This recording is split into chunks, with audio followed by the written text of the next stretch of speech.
Different types of plants. There are several ways of classifying plants. One way is to classify them based on their general structure. A tree is defined as a woody perennial plant that typically has a single main stem called the trunk. The trunk grows to a significant height and supports numerous branches at some distance from the ground. Trees can have very long lifespans, with some specimens living for several thousands of years. These are examples of trees. A shrub is a woody plant that is much smaller than a tree, typically never reaching a height of 6 meters.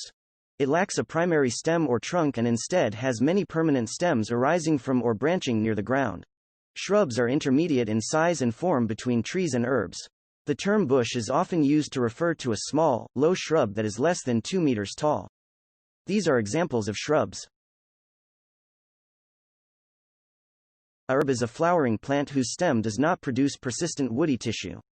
Usually not growing several feet off the ground, herbs are generally smaller in size than shrubs. Herbs have been extensively cultivated by humans for their culinary, medicinal, and cosmetic value. Examples of herbs are garlic, mint, basil, onion, oregano, cauliflower, cabbage, and thyme.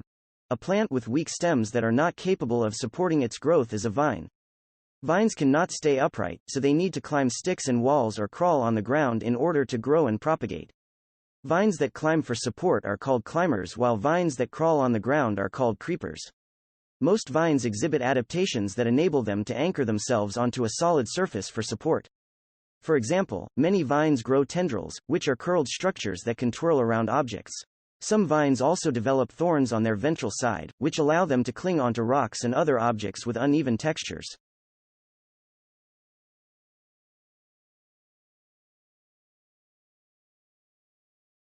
Examples of vines are pumpkin, string beans, impalaya or bitter gourd, and cucumber.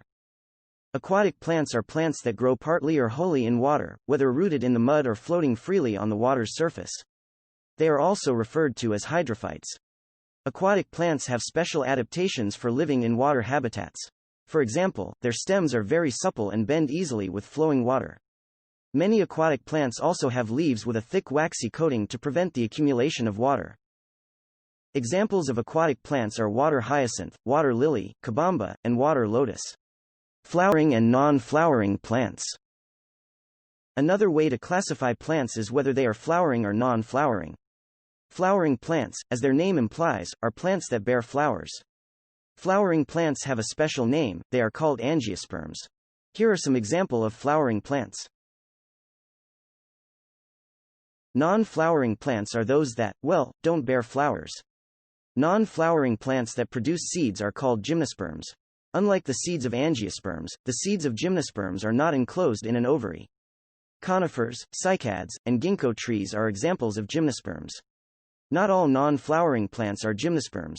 Some plants don't have flowers and also don't have seeds, so they are not gymnosperms. Ferns and mosses are examples of such plants. Fern, conifer, cycad, and moss are examples of non-flowering plants. Flowering plants or angiosperms may be further classified into either a monocot or a dicot. A monocot is a plant whose seeds have only one cotyledon, or seed leaf. A dicot is a plant whose seeds have two cotyledons, or seed leaves.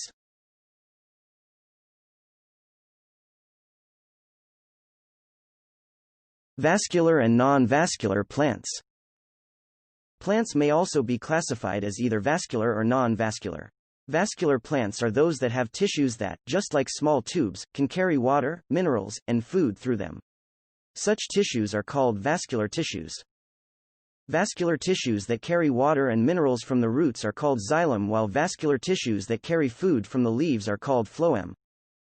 Non-vascular plants are those that don't have xylem and phloem.